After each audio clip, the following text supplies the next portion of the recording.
Dalam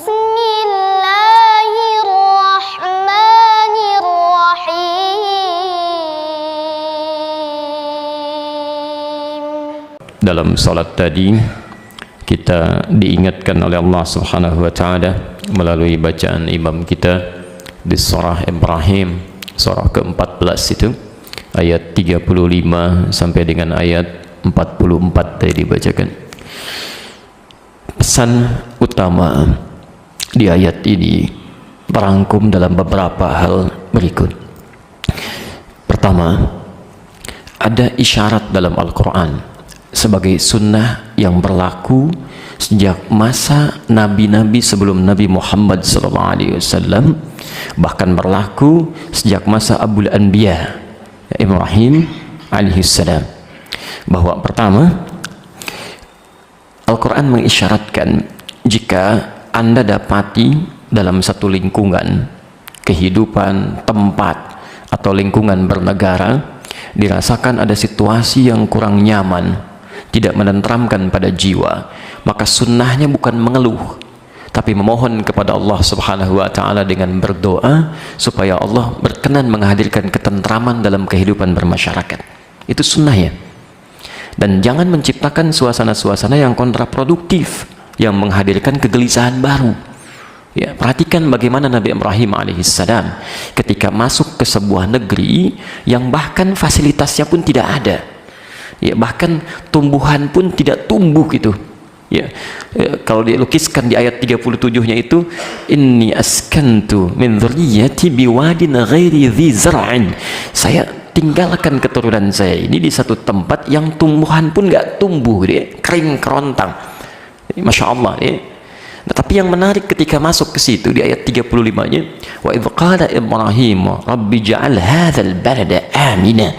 Ya, ketika masuk bukan mengeluh, ya Allah kenapa nih tempat begini gitu kan, tumbuhan aja nggak ada, kering kerontang, lalu engkau perintahkan keturunanku untuk tinggal di sini. Yang menarik yang beliau lakukan adalah pertama kali berdoa kepada Allah Subhanahu wa taala agar suasana itu menjadi ladang ibadah untuk beliau, setidaknya bisa memohon ketenteraman kepada Allah. Lihat kalimat ini sunnahnya, rabbi ja'al hadzal balada amina. Ini bagian pertama. Ya. Yang kedua, jika kemudian di tempat itu ada keburukan-keburukan nampak setelah kita bermohon, sunnah kedua bermohon kepada Allah agar kita dan keturunan kita tidak terlibat dalam keburukan itu. Ini poin yang kedua.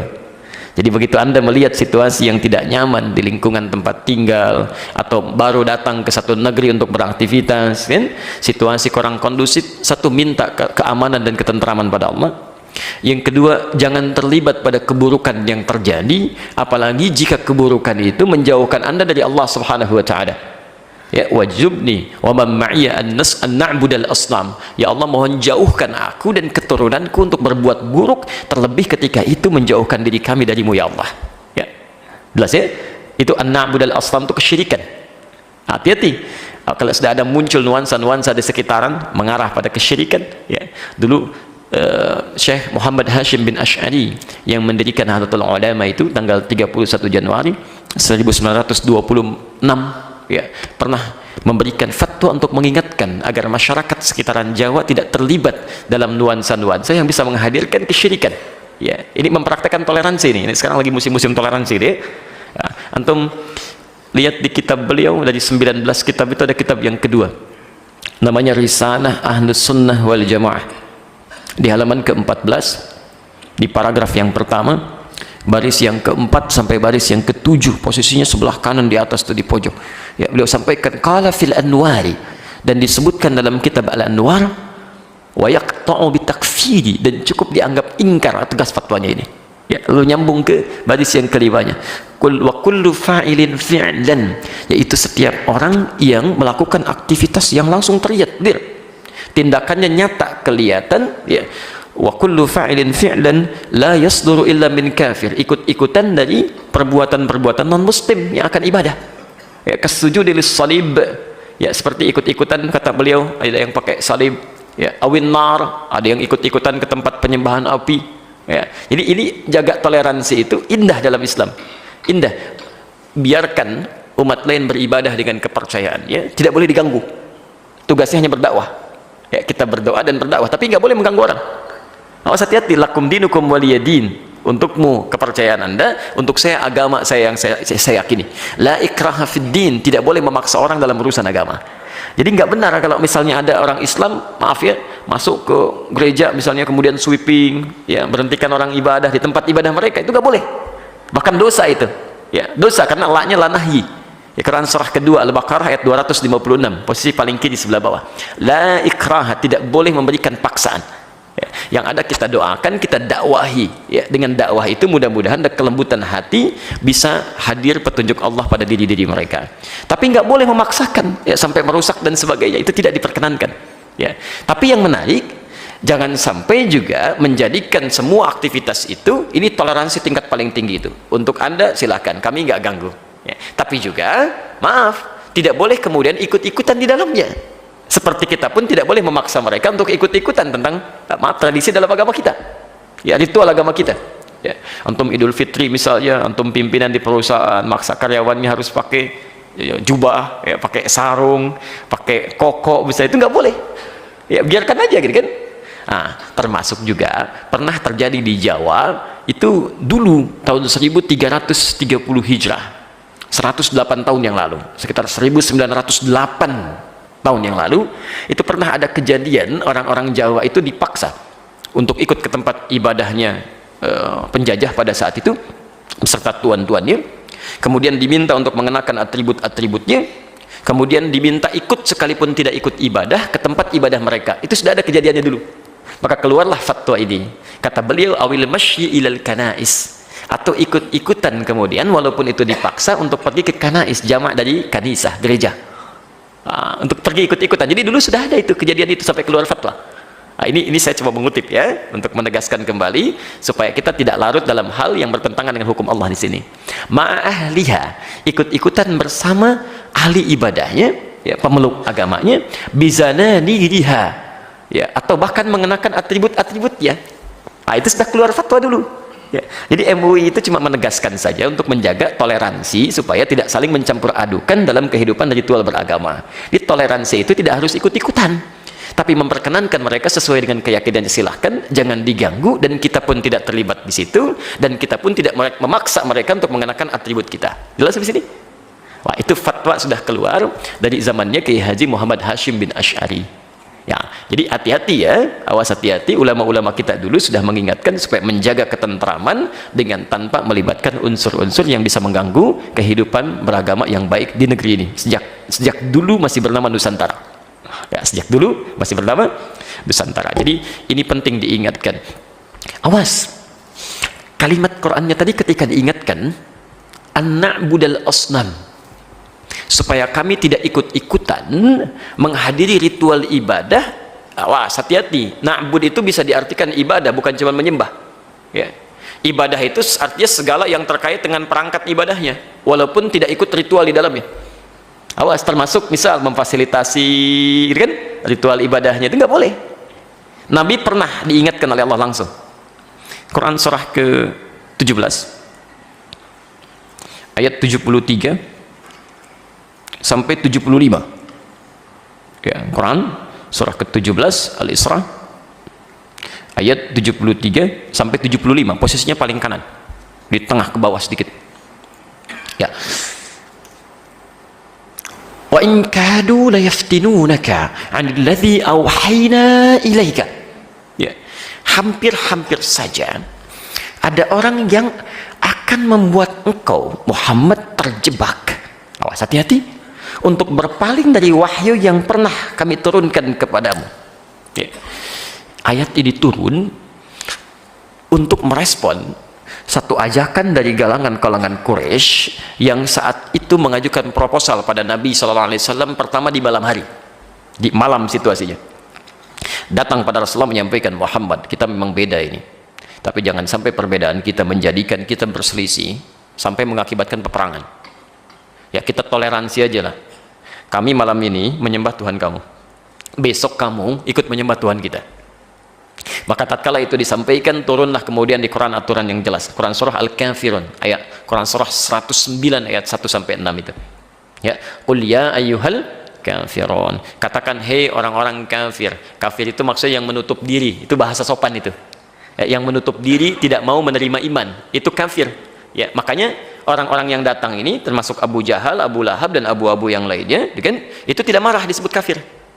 Karena mereka paham arti kafir itu dalam bahasa Arab. Mereka orang Arab fasih, paling mengerti bahasa Arab. Ya. Di kafir itu dalam bahasa Arab yang menutup diri, yang menghalangi dirinya, tidak mau menerima dakwah.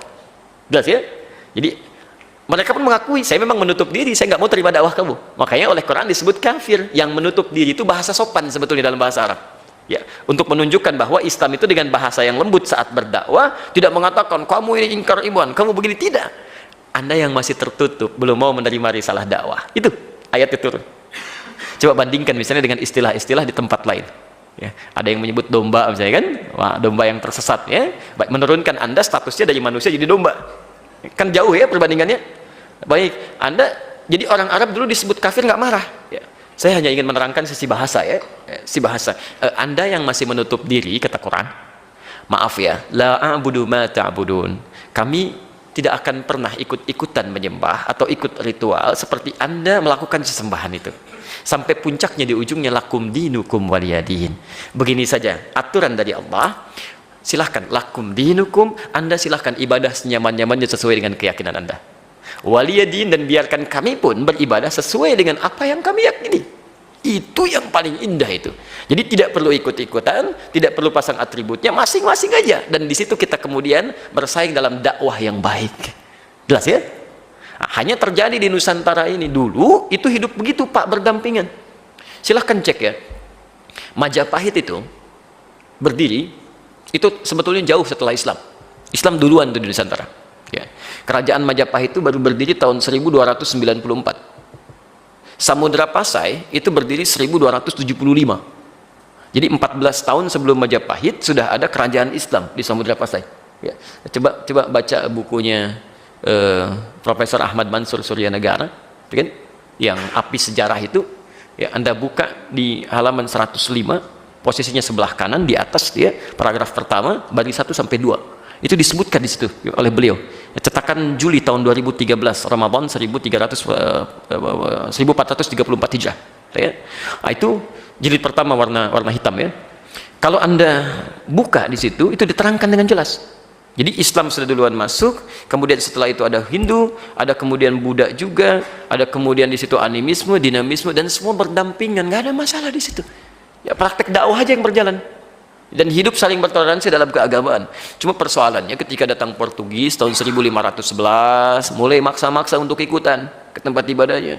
Ketika datang Belanda dengan VOC-nya ya di awal abad ke-17 1629 sudah mulai itu ya ngajak-ngajak dan seterusnya. Disitulah kemudian keluar fatwa untuk menjaga kehidupan beragama supaya berjalan dengan baik. Nah, barusan dalam sholat kita diingatkan lagi. Jadi Masya Allah, sholat berjamaah itu begitu enaknya. Kadang-kadang dalam setiap bacaan yang dibacakan oleh imam itu ada petunjuk langsung dari Allah untuk memberikan petunjuk kehidupan kita sesuai dengan konteks kita. Kadang-kadang begini Pak Bu, jadi imam itu kita merencanakan surat nih, tapi begitu kita baca tiba-tiba bisa berubah itu, bisa berubah gitu.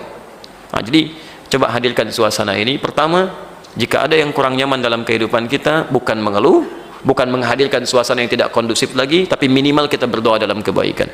Satu itu.